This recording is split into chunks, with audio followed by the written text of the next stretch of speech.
Tea కాంగ్రెస్లో అంతర్గత విభేదాలు భగ్గుమంటున్నాయా? మంత్రి కొండా సురేఖ కుమార్తె చేసిన వ్యాఖ్యలు సొంత పార్టీలోనే చిచ్చురేపుతున్నాయా? ఒక్కొక్కరుగా కాదు, మూకుమ్మడిగా ఎమ్మెల్యేలు ఎమ్మెల్సీలు రంగంలోకి దిగడం దేనికి సంకేతం? కొండా వివాదం ఎందుకు ముదురుతోంది? సురేఖ రాజీనామా చేయాలని, లేదంటే కఠిన చర్యలు తీసుకోవాలని ఎందుకు డిమాండ్లు వినబడుతున్నాయి? రానున్న రోజుల్లో రాజకీయం ఎటువైపు మలుపు తిరిగే అవకాశం ఉంది?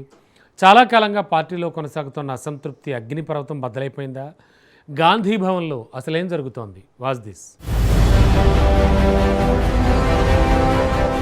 మంత్రి కొండా సురేఖ వద్ద దేవాదాయ, అటవీ శాఖలు ఉన్నాయి. అయితే తన శాఖల వ్యవహారాల్లో ఇతర మంత్రులు, ముఖ్య నేతల జోక్యం పెరుగుతుందన్న అసంతృప్తి కొండా వర్గంలో చాలా కాలంగా ఉందన్న ప్రచారం ఉంది. మేడారం అభివృద్ధి పనులు, అటవీ శాఖకు సంబంధించిన అంశాల్లో ఇతర నేతల పాత్రపై కూడా అప్పట్లో రాజకీయ చర్చ జరిగింది. స్టేషన్ గన్పూర్ ఎమ్మెల్యే కడియం శ్రీహరి మంత్రి పరిధిలోని శాఖకు సంబంధించిన అధికారులతో సమీక్ష నిర్వహించడం కూడా అప్పట్లో చర్చకు దారితీసింది. దీంతో అసలు ఒక మంత్రి పరిధిలోని శాఖల్లో ఇతర నేతల జోక్యం ఎంతవరకు సమంజసమన్న ప్రశ్న కొండా వర్గం నుంచి వినిపిస్తుంది. మరోవైపు వరంగల్ తూర్పు రాజకీయాల్లోనూ కొత్త సమీకరణాలపై చర్చ జరుగుతుంది. భవిష్యత్ ఎన్నికల్లో ఈ నియోజకవర్గం నుంచి పోటీ చేయాలనుకునే నేతలు ఉన్నారన్న ప్రచారం నేపథ్యంలో కొండా కుటుంబానికి స్థానిక కాంగ్రెస్ నేతలకు మధ్య రాజకీయ దూరం పెరుగుతుందన్న విశ్లేషణలు వినిపిస్తున్నాయి. ఒకవైపు మంత్రిగా ఉన్న కొండా సురేఖకు సొంత పార్టీ నేతల నుంచి పూర్తి సహకారం లేదన్న ఆరోపణలు, మరోవైపు అదే నియోజకవర్గంపై ఇతర నేతల రాజకీయ ఆశలు ఇవన్నీ కలిసి వివాదానికి మరింత ఆజ్యం పోస్తున్నాయన్న చర్చ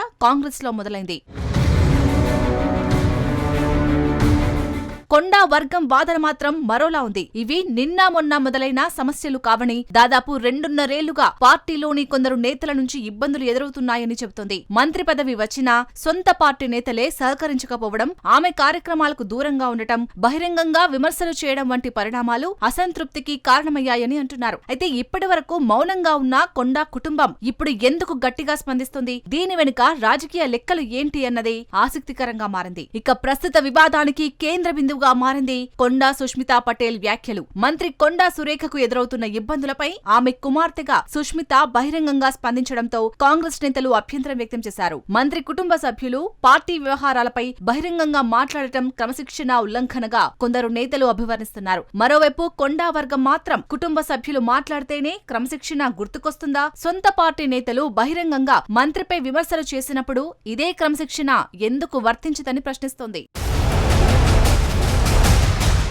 ఇదే ఇప్పుడు కాంగ్రెస్ లో అసలు రాజకీయ ప్రశ్నగా మారింది. సీఎం రేవంత్ రెడ్డిని విమర్శించిన ఇతర పార్టీ నేతలపై గతంలో ఎందుకు చర్యలు తీసుకోలేదన్న ప్రశ్నను కొండా వర్గం తెరపైకి తీసుకొస్తుంది. మరోవైపు పార్టీ కోసం కష్టపడ్డ నేతల త్యాగాలను వృధా చేయనివ్వబోమని ఎమ్మెల్యేలు చెబుతున్నారు. సీఎం ప్రతిష్టను దెబ్బతీసే ప్రయత్నాలను సహించబోమని స్పష్టం చేస్తున్నారు. పార్టీ కంటే వ్యక్తులు పెద్దవాళ్లు కాదని హెచ్చరిస్తున్నారు. దీంతో ఇప్పుడు ఈ వ్యవహారం కొండా సురేఖ కుటుంబం వర్సెస్ కాంగ్రెస్ ఎమ్మెల్యేలుగా మారిపోయింది. ఒకవైపు పార్టీ క్రమశిక్షణ పేరుతో కొండా సురేఖపై చర్యలు తీసుకోవాలన్న డిమాండ్లు, మరోవైపు గతంలో సీఎం ప్రభుత్వంపై విమర్శలు చేసిన ఇతర నేతలపై చర్యల సంగతేంటన్న ప్రశ్నలు, ఈ రెండూ కలిసి కాంగ్రెస్ లో కొత్త చర్చకు తెరతీశాయి. అసలు ఇది కేవలం ఒక కుటుంబ సభ్యురాలి వ్యాఖ్యలపై వచ్చిన వివాదమా, లేక వరంగల్ రాజకీయాల్లో ఆధిపత్యం కోసం జరుగుతున్న అంతర్గత పోరా? పాత కాంగ్రెస్ నేతలు, కొత్తగా పార్టీలో చేరిన నేతల మధ్య గ్యాప్ పెరుగుతుందా అన్నది ఇప్పుడు కీలకంగా మారింది. మంత్రి కొండా సురేఖ మాత్రం తన కుమార్తె వ్యాఖ్యలతో తనకు సంబంధం లేదని స్పష్టం చేశారు. ఇప్పటికే లేఖ ద్వారా చెప్పాల్సింది చెప్పానని, సీఎం రేవంత్ రెడ్డి వచ్చిన తర్వాత కలిసి మాట్లాడి ఈ అంశంపై స్పందిస్తానని తెలిపారు. అధిష్టానం ఈ వివాదానికి ఎలా పులిస్టాప్ పెడుతుంది? కొండా సురేఖపై చర్యలు తీసుకుంటుందా, లేక అందరినీ పిలిచి సమస్యను పరిష్కరిస్తుందా? తెలంగాణ కాంగ్రెస్ లో ముదురుతున్న ఈ అంతర్గత రగడ చివరకు ఎటు దారి తీస్తుందన్నదే ఇప్పుడు ఆసక్తికరంగా మారింది.